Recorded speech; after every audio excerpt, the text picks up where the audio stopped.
Hi everyone, how are you doing? I'm Eric, and I'm going to talk about what I read in April, and what a month it's been.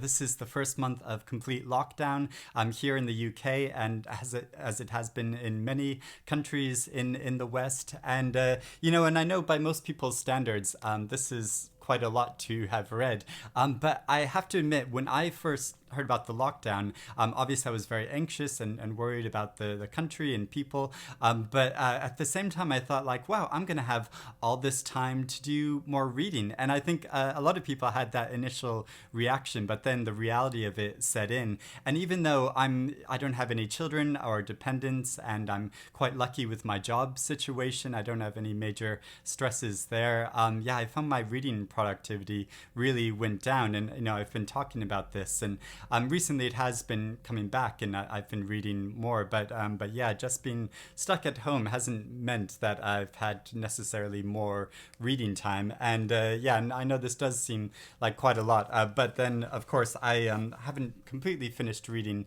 this big long novel, The Eighth Life, which I've been talking about quite a lot over the past several months actually, and one that I've been steadily reading and steadily enjoying, and I'm still only a little over halfway through reading this novel now. But I do have an exciting announcement I want to make about this.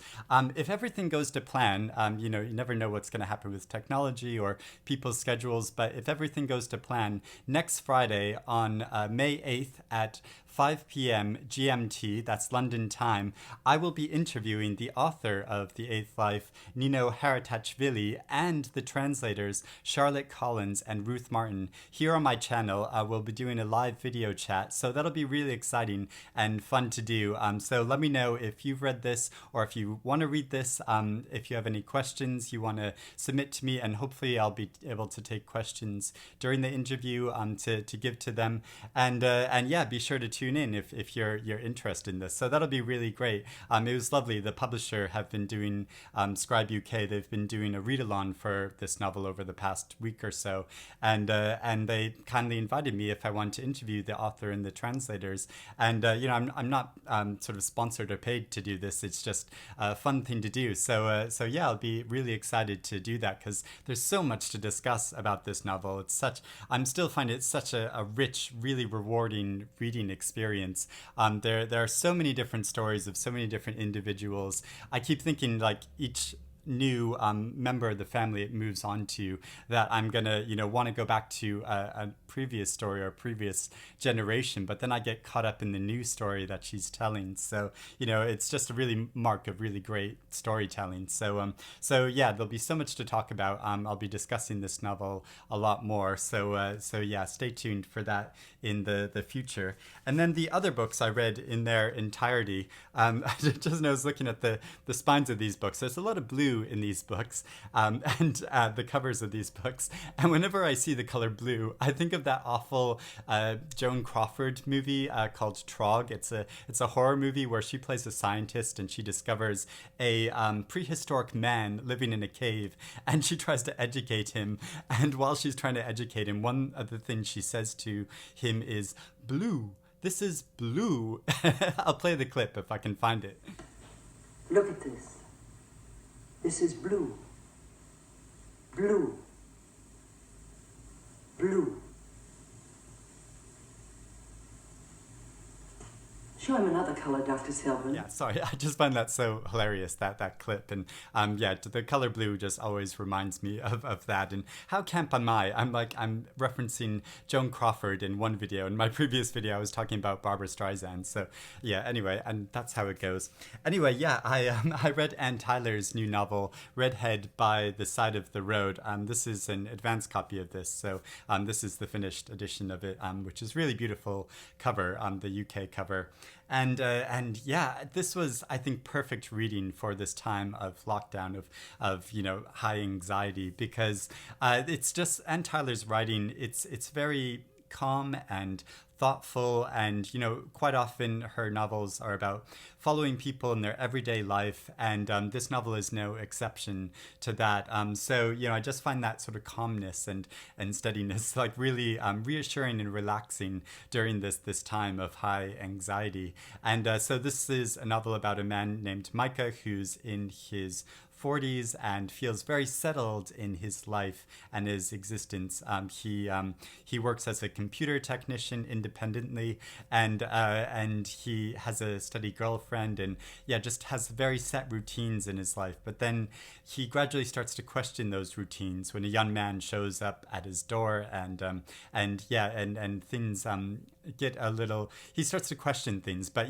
there's no big sort of drama or tragedy in this, like in a lot of Anne Tyler's novels. She's just so good at getting the psychological details of people's lives and their existence, and writes in a way, that becomes almost philosophical, even though she's writing about everyday life. And so I really appreciated that. Loved this new novel, love her as a writer. I can't believe when I made a video talking about my favorite writers that I didn't mention Anne Tyler, because I'm absolutely, one of her biggest fans. And and then I read the novel Conjure Women by Afia Atakora. This is a debut novel, and really strong, interesting novel about the South, both before and after the Civil War. So she marks this in the novel goes back and forth in time periods between those two time periods, and mainly focuses on the daughter of a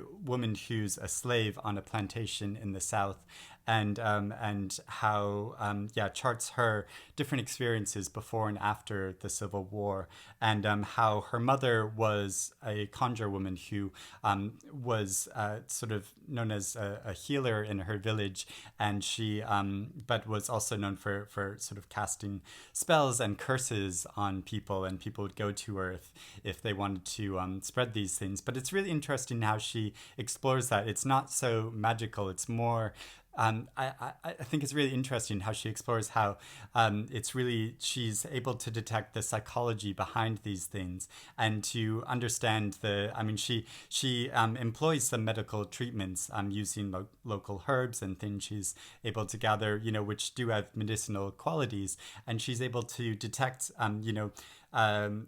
things about people, traits in both their psychology but also their physical being, that maybe they are sick with something, and so can almost predict of how they're going to react to something, or how their body is going to react to an illness. And so it's not so magical, it's more just her ability to be able to detect that. I hope that I've been slightly convoluted the way I've explained that, but so I think that's a really interesting perspective on this whole issue of sort of conjuring and sort of almost like witchcraft, or that sort of thing, and so it's about her mother, but then also the daughter of the plantation owner, and how she has a sort of friendship with her, but obviously because of the differences of their race and social position, they can't really be friends in a normal way. And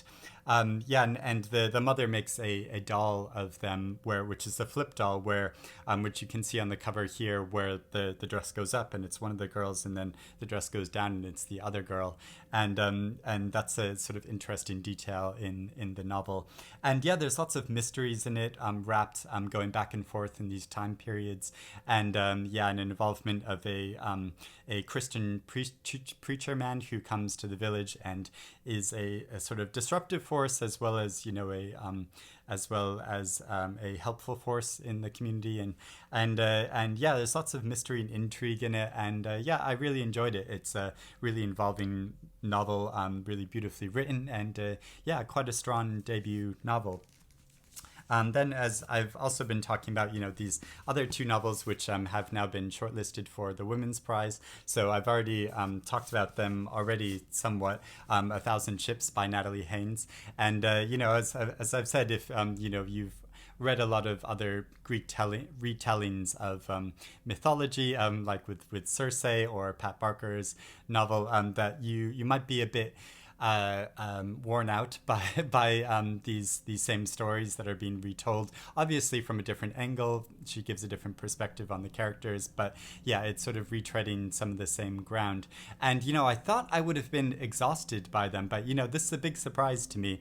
I actually found myself really interested to go back and read Emily Wilson a couple years ago did a new translation of the Odyssey. And so I found myself interested to go back to the original story and read more about that. So I got an audiobook of Emily Wilson's translation of the Odyssey, and it's narrated by Claire Danes, who I love. I'm such a huge fan of My So-Called Life, and so it's wonderful hearing it narrated in her voice. And I haven't got to the actual text of the translation of the Odyssey yet, because there's a 2.5-hour introduction to the novel, and Claire Danes is narrating that and talking about that, which is obviously all written by Emily Wilson, and her thoughts into translating the Odyssey and all the issues that go into it, because obviously there have been a number of translation, and there's lots of disagreements amongst scholars about who Homer was and how it should be translated and what certain names mean, and so many issues involved in it. And I'm enjoying that so much. I don't mind. I haven't got to the actual text of the book yet, because it's so interesting hearing about the history of it, and I wouldn't have thought I would be interested to still learn about more from it, but this novel inspired me to do that, to want to go back to the original text and think about it in relation to this novel and how Natalie Haynes portrays the story, and these various mythologies. And it's I don't know, I think that's so interesting, and I'm really enjoying it, and so I'm glad that that novel has done that for me. So I'd still really encourage you to read it if you haven't read Natalie Haynes' book yet.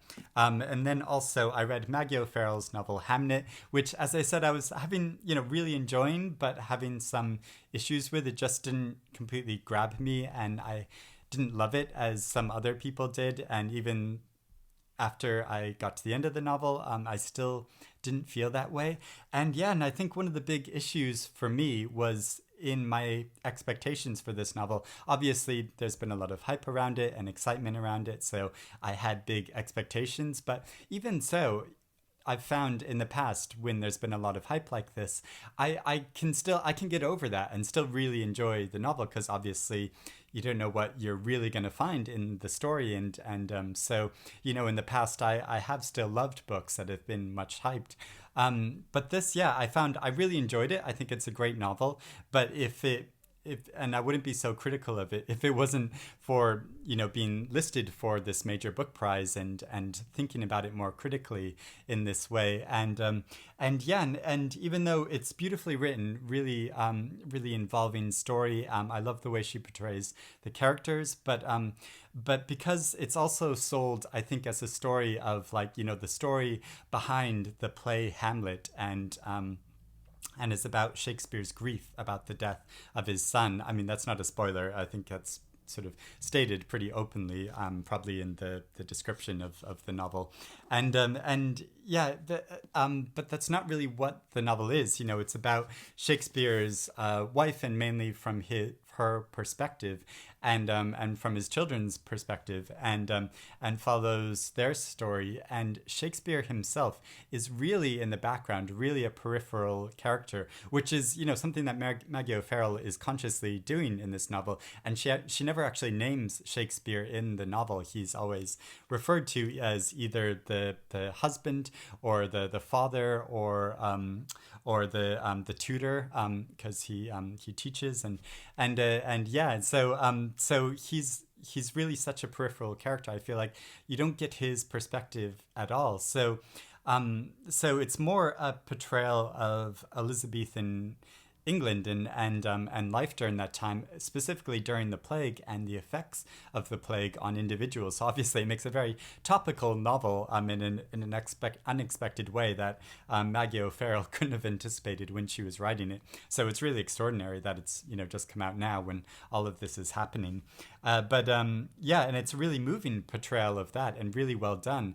But it makes me wonder, what does this actually have to do with Shakespeare? It doesn't really have anything to do with him as an individual, or say anything more about his play in a way. I mean, if you've read this and you disagree with me, please let me know in the comments below. And maybe it doesn't have to do anything to do with him. But then why is she using him as a character? Why is this sort of about him? And I know she was inspired to write this novel because of this, interesting tidbit from history that, the fact that Shakespeare had a son named Hamlet, and then 4 years later, after his son's death, when the son was only 11 years old, he wrote his great play Hamlet, which is, one of the most famous plays in Western tradition and one of the most quoted plays in the world, and so it's sort of irresistible, that tidbit of information. And at the time, Hamlet and Hamnet, those names were used interchangeably, so obviously he was thinking about his son when he wrote this play, but we don't have any evidence of his he never wrote about his grief, he never wrote about his process, or why he was inspired to name the play after his son in this way. So obviously it's a way of immortalizing his son, or sort of processing his grief, but we don't really get any more psychological insight than that in itself in the novel, in the way, because we don't get Shakespeare's perspective other than a very few brief moments when I feel like we get some insight into his thought process and his grief, when we see him interacting with his wife, and when he's traveling home, when he learns that his daughter is very ill.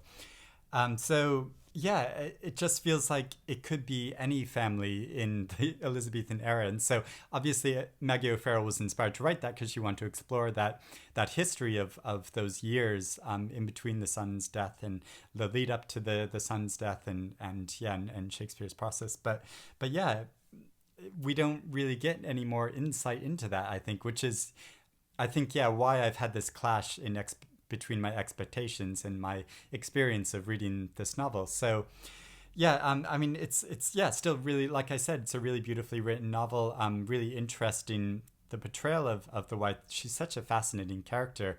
She's this sort of sort of like with Conjure, when she's sort of a local person who dabbles in these practices of using medicine for healing and quasi psychic abilities, and she has these almost abilities to predict the future, or thinks she does, which is really interesting how that psychology plays out, and just her whole portrayal of a character who also recognizes that her husband, that he was made for a life bigger than his sort of provincial life in Stratford as a glovemaker's son.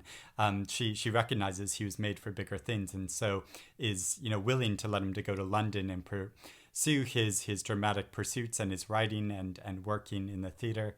So that's all. Really interesting how she does that, but at the same time, I just felt a bit let down by it.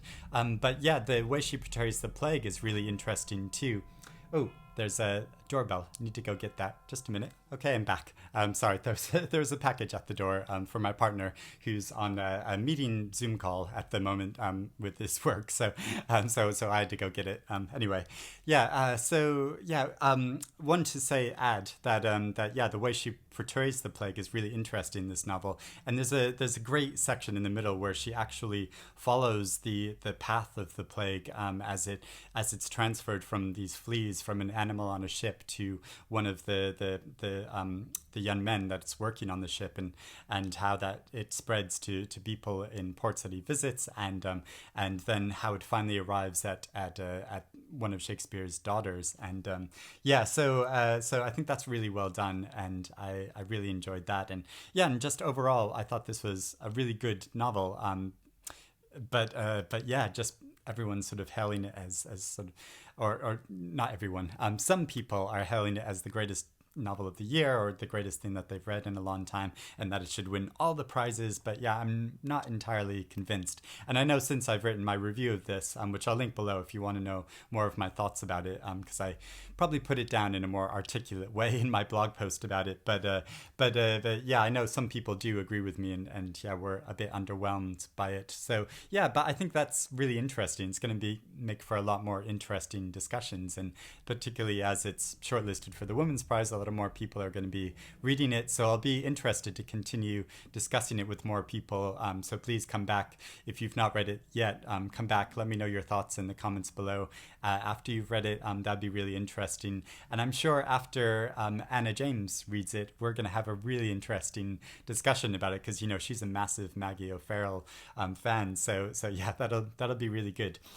So yeah, you know, always really good to have good varied discussions about literature and reading. So yeah, so that's all the books I've read. Obviously not just with Hamlet, but with all the novels. Let me know if you've read them as well. Let me know your thoughts, or if you're interested in reading them now after I've read them. And yeah, and do let me know if you're going to tune in to my discussion with the author of The Eighth Life on Friday next week. I'm so excited for it. There's going to be so much to talk about. But yeah, it'll be difficult to juggle between the author and the two translators as well, trying to give even time to them all, and yeah, just talking to them all on a Zoom call is going to be quite tricky. But yeah, I'm really looking forward to it. So let me know if you're going to tune into that below, and yeah, let me know what else you've been reading this month, how you've been coping with time trying to read during lockdown and all of that stuff. Let me know that in the comments below. It'll be good to check in with each other, and but I hope you're continuing to read and reading good things, and I'll speak to you again soon. Bye everyone.